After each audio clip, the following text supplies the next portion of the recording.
오늘 또 우리 하나님 아버지께서 주시는 은혜와 평강이 가득하시기를 바랍니다. 이 땅에 사는 사람들은 다 전쟁 중입니다. 특별히 하나님을 믿는 하나님의 백성들은 둘 중에 하나의 전쟁을 치르면서 살아갑니다. 하나는 하나님의 전쟁이고 두 번째는 사단의 전쟁입니다. 중간은 없습니다. 하나님께서 우리한테 하라고 하신 전쟁을 하지 않으면 반드시 마귀가 하라고 하는 전쟁을 하게 되어 있습니다. 왜냐하면 우리 안에는 힘이 있어요. 근데 이 힘이 계속 흘러넘치는데 사용하지 않을 수가 없습니다. 계속 사용을 해야 되는데 방향이 중요한 거죠. 하나님의 전쟁에 힘을 쓸 거냐, 아니면 세상 전쟁, 또 사단의 전쟁에 힘을 쓸 거냐 하는 것입니다. 하나님의 전쟁은 우리가 계속 다루고 있는 영적 전쟁입니다. 영적 전쟁은 저렇게 우리 표로 설명을 해드렸죠. 영적 실상이 있고 무장이 있고 기도가 있고 오늘 영적 전투가 있습니다. 우리 본문을 같이 한번 읽어볼까요? 영적 전투가 뭔지 19절로 21절 시작. 20절 시작. 또 나를 위하여 구할 것은 내게 말씀을 주사 나로 입을 열어 복음의 비밀을 담대히 알리게 하옵소서 할 것이니 이 일을 위하여 내가 쇠사슬에 매인 사신이 된 것은 나로 이 일에 당연히 할 말을 담대히 하게 하려 하심이라. 아멘. 자, 여러분, 영적 전투가 뭐예요? 바로 복음을 전하는 겁니다. 복음을 전하는 거예요. 그게 영적 전쟁의 핵심이에요. 그러니까 이 땅 위에서 사는 하나님의 백성들은 음으로 양으로 항상 복음을 전하게 되어 있습니다. 이 복음은 천덕꾸러기가 아닙니다. 이 복음은 사도행전에 보면 사람들이 핍박과 박해를 당해도 포기하지 않아요. 완전히 좀비가 따로 없어요. 죽여도 이 복음 전하는 일에 멈추질 않아요. 한번 생각을 해보세요. 오늘 사도 바울이 감옥에서 이 편지를 쓰고 있습니다. 그러면서 감옥 밖에 있는 에베소 교회 성도들에게 중보 기도를 요청하고 있습니다.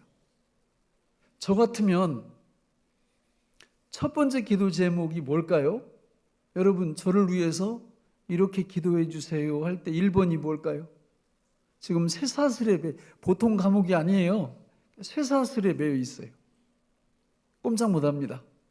근데 감옥 밖에 있는 성도들에게 자기가 썼는지 아니면 대피를 시켰는지 편지를 쓰면서 첫 번째 기도 제목이 뭐예요? 그 나와 있잖아요. 예, 복음의 비밀을 담대히 알리게 해달라고. 저 같으면 그렇게 안 써요. 저는 지금 내 형편이 아주 열악합니다. 저를 하나님께서 은혜 주셔서 이 감옥에서 나갈 수 있도록 집중적으로 기도해 주십시오. 이렇게 썼을 거예요. 아마 적지 않은 분들이 이렇게 썼을 거예요. 그러나 사도 바울은 그게 아니에요. 그 전혀 문제가 되지 않아요. 바울의 관심사는 어떻게 하면 그 예수 그리스도의 복음이 나를 통해서 감옥 안에 있는 다른 죄수들에게 그리고 간수들에게 어떻게 퍼져나갈까? 기회가 되면 이 복음의 비밀을 어떻게 탐내야 할까? 여기에 관심이 있었던 겁니다. 여러분, 시사하는 바가 너무 크지 않습니까? 여러분들은 왜 교회에 오십니까? 마음의 평안을 얻기 위해서 오십니까? 마음의 평안은 사도 바울처럼 하면 평안이 옵니다. 사도 바울처럼 하면 감옥에 갇히고 나중에 사도 바울은 로마로 가서 순교당합니다. 죽음을 전혀 두려워하지 않습니다. 사망아, 너의 쏘는 것이 어디 있느냐? 이렇게 죽음을 비아냥거리고 죽음을 가지고 놉니다. 여러분, 지난 한 해 동안 수많은 성도들이 이 세상을 떠나갔습니다. 세상을 떠나가는 게 그렇게 큰 일인가요? 성경적으로 볼 때는 큰 일이 아니에요. 근무지 바뀌는 거예요. 하나님께서 믿습니까? 우리들도 언제나 하나님이 발령 내시면 가야 돼요. 그런데 가기 전까지 우리가 어떤 삶을 살 것인가? 그것은 영적 전투를 치열하게 감당하면서 살아갈 때 우리는 인생의 방향을 바르게 잡는 것입니다. 만약에 우리의 삶이 이 영적 전투와 관련 없는 삶을 계속 산다면 하나님이 갑자기 발령 내시면 어떻게 할 것 같아요? 감사함으로 갈 것 같아요? 그렇지 않습니다. 입이 막 이만큼 나와가지고 하나님 왜 하필이면 접니까? 얘도 있는데 막 이러면서 이게 굉장히 힘들어해요. 그러나 영적 전투를 정상적으로 치르는 사람들은 별로 그렇게 중요하지 않습니다. 언제 갈지 그건 주님이 정하시는 거고 우리는 여기 머물러 있는 동안 영적 전쟁을 잘 수행을 하면 될 뿐이다. 이렇게 생각을 하고 있다라는 거죠. 사도 바울에게 있어서 어떻게 이런 놀라운 능력이 삶 속에서 계속 나타났을까요? 그것은 바로 전도의 내용인 복음을 사도 바울은 알고 있었고 그 복음을 삶 속에서 풍성히 누리고 있었기 때문입니다. 우리는 영적 무장에서 6가지 그 무기를 살펴봤어요. 6가지 무기는 저렇게 나와 있는데 다 저게 뭐예요? 복음이에요, 복음. 저게 다 예수님이에요. 저거를 누리다 보니까 그 감동과 감격이 죽음보다 더 큰 겁니다. 감옥의 쇠사슬보다 저 영광이 더 큰 겁니다. 그렇잖아요. 내가 쓸 곳 한 1억 정도 이 돈을 써야 되는데 집에 1,000억이 있어. 그러면 걱정 안 하잖아요. 그거 별거 아니잖아요. 그런 거예요. 주님께서 주신 저 복음이 1,000억이라면 감옥에 갇히고 이 땅에 순교당하고 이건 1억밖에 안 되는 겁니다. 별거 아닌 거예요. 여러분 진리의 허리띠가 누구라고 그랬어요? 예수님이에요. 의의 호심경이 예수님이에요. 평안의 복음의 신이 예수님이에요. 믿음의 방패가 예수님이고 구원의 투구 성령의 검도 예수님이에요. 저 내용은 에베소서 1장, 2장, 3장에 나오는 걸 저렇게 6가지로 요약한 것입니다. 그래서 지금 계속 제가 설교하면서 1장에서 3가지, 2장에서 3가지, 3장에서 3가지를 다 말씀을 드리고 있는 거예요. 여러분 저걸 한번 보세요. 1장의 복음, 저 위대한 복음이 사도 바울을 죽음도 두려워하지 않는 사람으로 만들어 놓은 겁니다. 사도 바울은 저 9가지를 날마다 누릴 수 있는 믿음의 역량이 있었어요.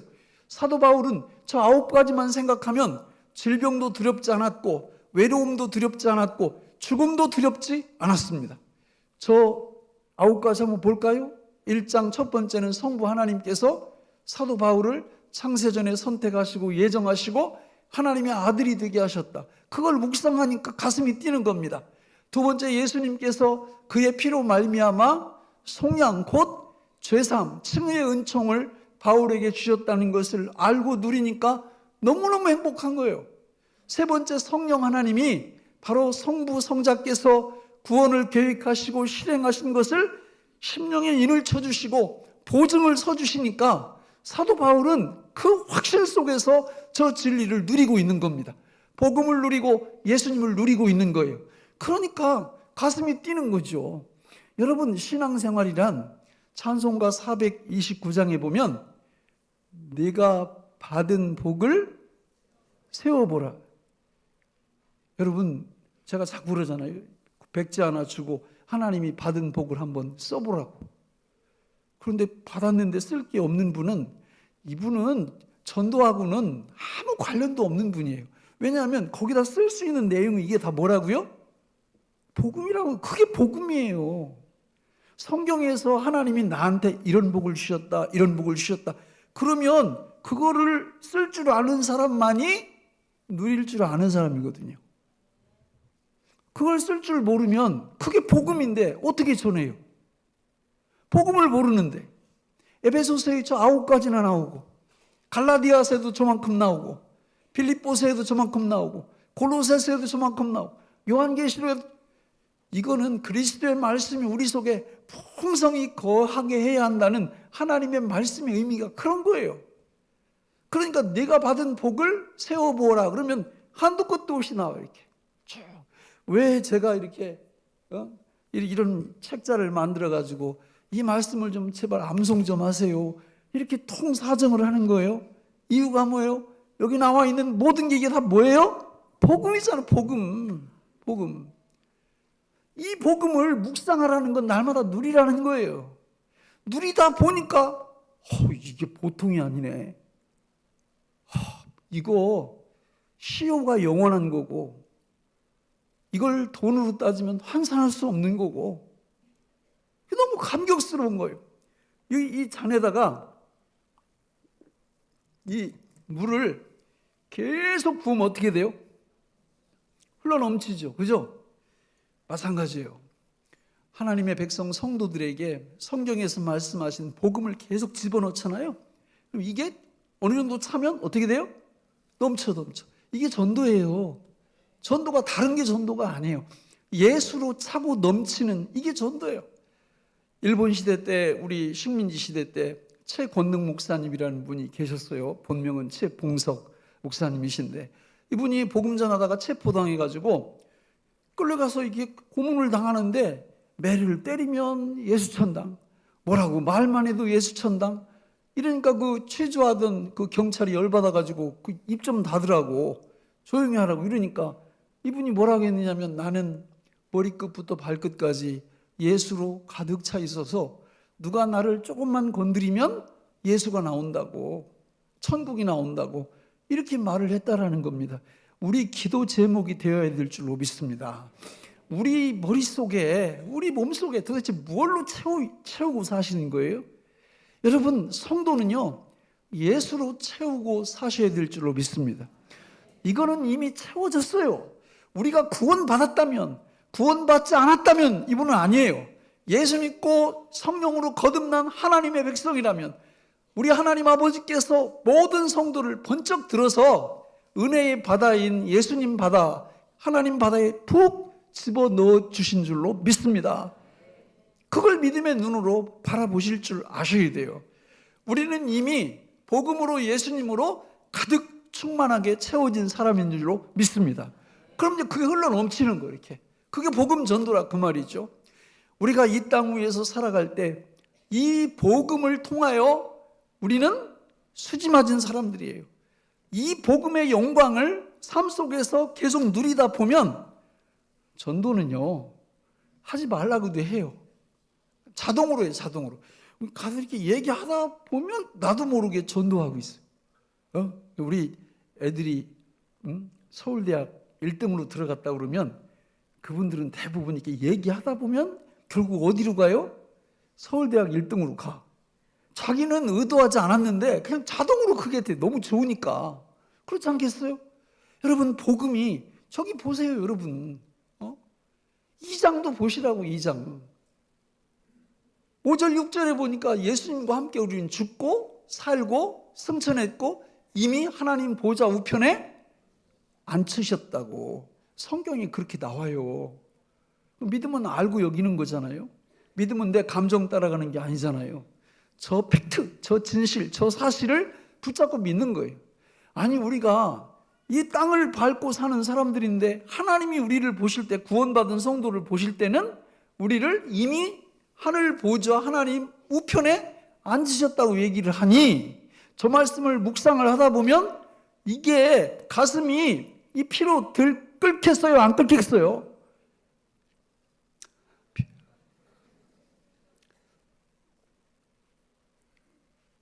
저만 끓어 가만히 보니까. 예?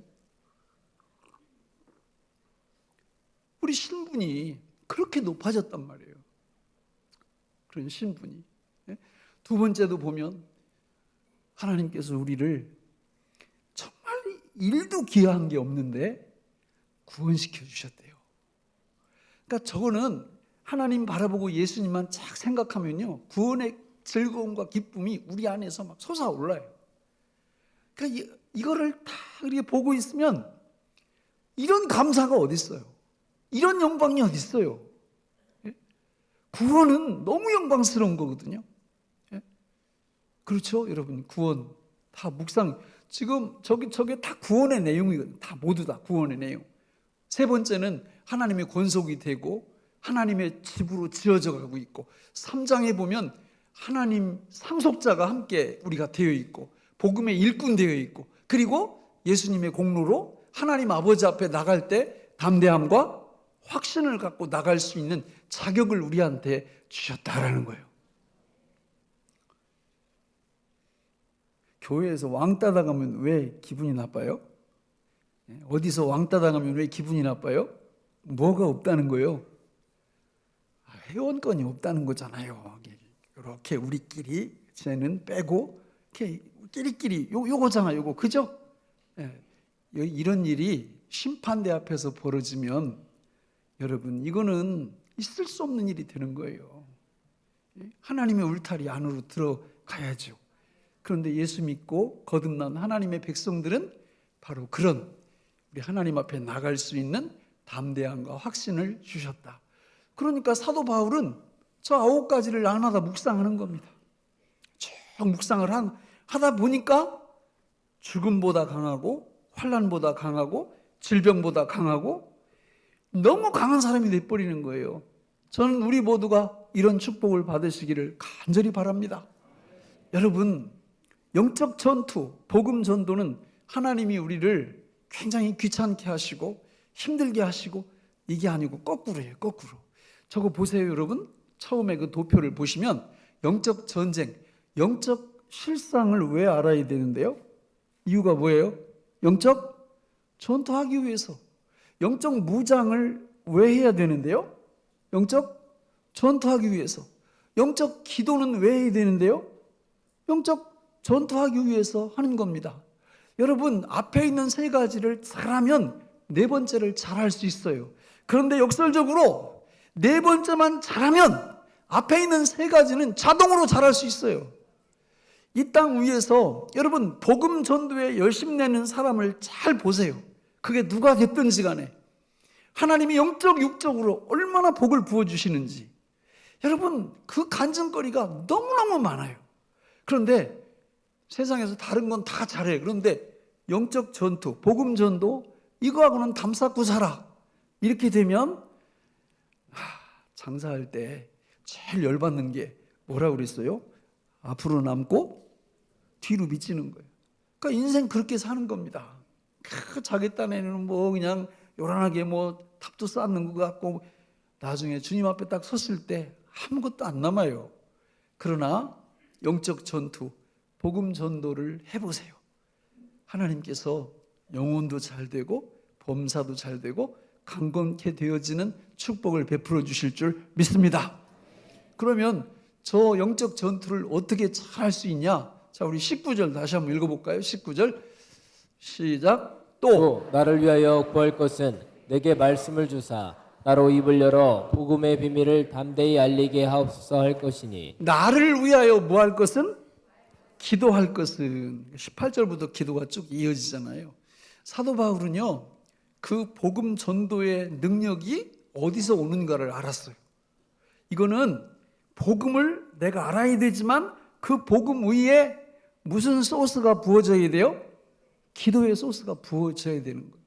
그래서 사도 바울은요, 계속 그 쓴 편지를 보면 기도에 대해서 두 가지를 얘기합니다. 하나는 내가 당신들을 위해서 이렇게 기도하고 있습니다.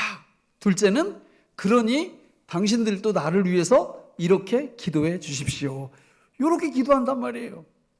여러분, 저는 사실 우리 문제가 있고 이럴 때 누구한테 저기 집사님 나 위해서 이렇게 좀 기도해 주세요, 이거 너무 귀해요. 왜냐하면 이런 분들도 많지 않거든. 그냥 힘든 일 만나면 혼자 그거 짊어지고 끙끙대고 대부분 이러지. 누구한테 집사님 나 이거 기도 좀 해줘, 이거 나 너무 힘들어, 이렇게 하는 분이 많지 않아요. 그런데 거기서 한 걸음 더 나가셔야 돼요. 우리의 문제나 시험거리나 이런 것들 중보기도 요청하는 거 소중하지만 그것들보다 맨 앞에 와야 될 게 뭐냐면 이거예요. 이거. 집사님 저 위에서 복음의 문이 열리도록, 전도의 문이 열리도록 나를 위해서 기도해 주세요. 내가 삶 속에서 복음 전해야 되는데 제가 너무 부족해요. 이걸 위해서 기도해 주세요. 이렇게 부탁하시기를 바랍니다. 저를 위해서도 기도해 주세요. 저도 정말 전도를 제가 천국 갈 때까지 이 전도할 목표가 1000명 이상이에요. 1000명 이상. 그러니까 1000명 이상에게 복음을 전해서 예수님을 믿게 하려면 여러분의 기도가 필요합니다. 기도해 주세요. 그래서 이게 그전에는 저도 전도를 참 꽤 잘했어요. 근데 신학교 간 다음부터는 믿는 사람이 안 믿는 사람이 없어, 내 주변에. 다 믿어. 그러니까 내가 전도하려면 생판 모르는 사람한테 해야 돼요. 그러니까 이게 쉽지가 않아요. 복음은요, 관계 중심 전도가 최고예요. 내가 평상시에 아는 분한테 전도할 수 있거든요. 기도가 뒷받침되고 늘 복음을 전하게 되면 하나님이 놀라운 역사를 일으켜 주실 줄로 믿습니다. 전도의 3가지 노하우를 가르쳐 드릴게요. 자, 이렇게 기도를 기반으로 해서 첫째는 삶 속에서 모든 기회를 전도의 기회로 삼으십시오. 예를 들어 제가 26년 전에 우리 교회 처음 이렇게 왔을 때 2, 3개월 지나서 저 분당에 있는 어떤 권사님을 전도를 잘하는 분을 모셔다가 전도 집회를 한 적이 있어요. 주일 오후 예배 때. 근데 그 남편분은 그 당시에 판사인가 검사인가 그랬어요. 그래서 이 권사님은 삶에서 일어나는 모든 일을 갖고 복음을 전하는 분이에요. 근데 우리 교회 그때 오기 전에 한 6개월 정도 전에 무슨 일이 있었느냐면 자기 고등학교 2학년 아들이 친구한테 맞아가지고 두개골이 함몰돼서 거의 죽었다고 하는데 겨우 살아났어요. 그런데 그 애를 때린 그 아이는 이제 같은 그 학년이었고 그 아버지가 그 큰 그 건설업 사업하는 그런 아버지였어요. 그래서 이제 난리가 난 거죠. 지금 이게 해결이 안 되면 얘는 앞길이 너무 힘들잖아요. 때린 아이는. 그러니까 이게 부모하고 와가지고는 무릎 꿇고 비는 거예요. 그러면서 그 합의서를 좀 써달라고. 돈은 얼마든지 드릴 테니까 그걸 써달라고. 그러니까 이 권사님하고 그 남편 집사님이 이렇게 있다가 이제 미리 다 얘기를 해놓은 거죠. 합의서 써드리겠다고. 그러나 돈은 원치 않는다. 하지만 내가 제안하는 대로만 해주시면 합의서 써드리겠다. 그게 뭡니까? 그러니까 저하고 같이 3개월 동안만 교회 나가주세요. 이렇게 한 거예요. 그러니까 쉬워요. 엄청 쉬운 거지. 좀 돈이 몇 억이 들어갈 판인데 아니 교회 3개월 동안만 같이 다녀주면은 합의서 써주겠다고 그러니까. 그런데 이제 이 권사님이 그런 거예요.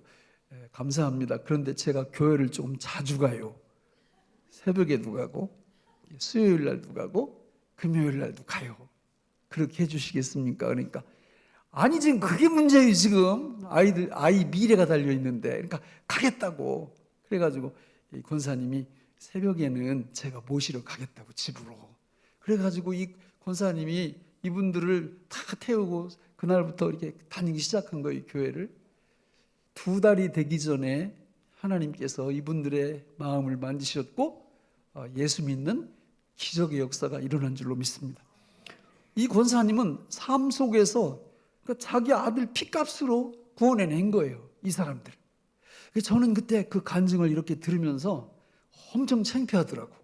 왜냐하면 그 무렵에 저도 우리 어머니가 티코한테 치여가지고 이게 막 보험 회사하고 이렇게 뭐예요 그거 뭐 합의하려고 이렇게 하고 있는데 이제 제 마음속에는 어떻게 하면 한 푼이라도 더 받아낼까. 이거 아니 목사라는 사람은 그 모양인데 이 권사님은 세상에 자기 아들 피값으로 영혼을 구원해내고 있잖아요. 그러니까 되게 창피하더라고. 부끄럽고. 근데 그런 겁니다, 여러분. 우리가 이렇게 영혼 구원을 하려고 마음만 먹으면 하나님께서 정말 여러 가지 방법으로 우리한테 길을 여세요. 근데 이렇게 할 수 있는 거는 이 권사님이 뭘 알고 누리는 분이라고요? 복음을 복음이 뭔지 아니까 아들 피값으로 귀한 영혼을 사는 거예요. 복음이 뭔지 모르면 저처럼 하는 거죠. 어떻게 하면 한 푼이라도 더 받을까? 이렇게. 두 번째는 여러분, 우리 교회의 자랑. 무슨 폭발? 전도 폭발. 그러니까 전도에 이렇게 자신이 없고 이런 분들은요, 볼 것도 없어요. 전도 폭발 들어오세요. 그 전도 폭발 들어와도 한평생, 안 들어와도 한평생? 그래요, 안 그래요? 작년에 전도 폭발 안 들어오는 분들 1년 가버렸잖아요. 그죠? 올해도 또 그렇게 갈 거예요. 안 들어오면. 그 세월이 다 날아가 버리는 거예요. 우리 교회에 나오는 모든 분들은 정말 특별한 이유가 없으시면 나는 정말 시간이 안 된다. 이런 분들 빼고는 다 전복에 들어오세요. 주일날 반도 있고 오후에 있고요. 목요일날 반도 있어요. 거기 들어오시면 이게 전도의 전문가가 돼. 그러니까 전도의 스킬만 배우는 게 아니라 복음을 계속 다루게 되죠. 복음. 이 영광스러운 복음을 계속 보다 보니까 어떤 분들은 그래요. 자기는 전복에 뼈를 묻겠대. 근데 이해가 가요. 이해가 가. 왜? 복음을 계속 경험하다 보니까 그런 고백을 하는 겁니다. 1960년대, 70년대 여러분 강남 땅은 완전히 평당 뭐 200원, 300원 아주 헐값이었어요. 그때 그 강남 땅을 딱 이렇게 사놨던 사람들은 두 종류가 있더라고. 하나는 한 서너 배 올랐을 때 이게 웬 떡이냐 그러고 70년도에 다 팔아버린 사람들. 또 한 부류는 아예 그냥 내비둬요 그거 이렇게 하고 지금까지 갖고 있는 사람들. 그러면 지금까지 갖고 있는 사람들은 어떻게 됐을 것 같아요? 투자 끝내주게 한 거지. 그죠? 아이 참 그런데 좀 갖고 있어 봐요 좀. 그런데 만약에 한 5년 몇 년 지나서 4-5배 이게 판 사람들은 요즘 어떻게 지낼 것 같아요? 따라서 합니다. 술로 지낸다. 뚜껑 열리는 거죠. 그렇지 않습니까? 세상에서도 그래요. 세상에서. 여러분, 이 영적 전투 복음 전도는 세상을 위한 투자이기도 하고요. 영혼을 위한 투자입니다. 다니엘서 12장 3절에 보면 많은 사람을 예수 믿게 한 사람들은 하늘에서 뭐와 같이 빛난다고요? 별과 같이 빛나, 별과 같이. 이렇게 얘기를 해도 성도님들이 못 알아먹어. 그리고는 별것도 아닌 일에는 시간 엄청 투자하면서 이 현재와 영혼에 대한 엄청난 투자는 하나도 안 하는 거예요. 올해 제가 유명한 그 코치들을 좀 이렇게 한 4-5명 초청해서 세상에서 돈 버는 방법을 가르쳐 드릴 거예요. 돈은 딱 3가지만 알면 돼요. 첫째, 버는 법. 둘째, 쓰는 게 그럼 가난해져요. 첫째, 버는 법. 둘째, 관리하는 법. 이게 중요해요. 셋째, 쓰는 법. 이 3가지가 중요한 거예요. 이 3가지를 잘 알면 제가 볼 때는 그냥 뭐 떼부자는 못 떼도 가난하기는 안 살 것 같아요. 그래서 세상적으로도 그거를 전문가들을 모셔다가 특강도 듣고 이렇게 하고 싶어요. 그러나 그거 그렇게 해서 부자 됐다. 그러면 몇 년 동안 쓸 수 있는 거예요? 100년 남짓. 100년 남짓이에요. 그러나 여러분, 이 영적 전투, 예수를 전하는 이 복음을 전하는 법을 배워서 삶 속에서 전하고 전도 폭발 이런 데서 복음을 전하면서 하나님 앞에 헌신하고 이거는 현재의 축복과 영혼의 축복을 같이 보장해 주는 거예요. 믿습니까? 세월을 아끼라고 성경은 계속 얘기하죠. 세월을 아끼라는 말은 기회를 잡으라 그 뜻입니다. 기회를 잡으라. 복음 전도의 기회를 놓치지 말라 그거예요. 아까도 말씀드렸지만 하나님이 우리 발령을 언제든지 내실 수 있습니다. 여기서 전하라로. 그죠? 저기로 발령나면 하고 싶어도 못해요. 이 땅 위에 머물러 있는 동안만 할 수 있습니다. 이런 복을 받으시기 바랍니다. 우리 마음에서 사탄이 이게 보통 역사하는 게 아니에요. 세 번째는, 첫 번째가 뭐라고 그랬어요? 삶 속에서 자연스럽게 복음을 전해. 두 번째는 전도 폭발에 참여하라. 세 번째는 1월이 가기 전에 태신자들을 다 작정해 주세요. 할 수만 있으면 많이 작정해 주세요. 그럼 2월부터는 우리 교역자들이 만든 축복 기도문을 그분들에게 일주일에 한 편씩 보내드리도록 제공할 겁니다. 길이는 30자 이내로 읽기 너무 지루하지 않게 축복 기도문을 성경에서 만들어서 다 제공을 할 거예요. 언제까지 보내줄까요? 그거를 새생명 축제까지 계속 보내다가 그때 초청해서 복음 또 제대로 듣게 만들고. 말씀을 맺겠습니다. 저는 우리 교회에 처음 왔을 때 우리 성도님들한테 그런 얘기를 했어요. 그때는 뭐 20, 30명 교인들 이렇게 되고 그랬으니까 우리 교회는 영원한 개척교회를 지향한다.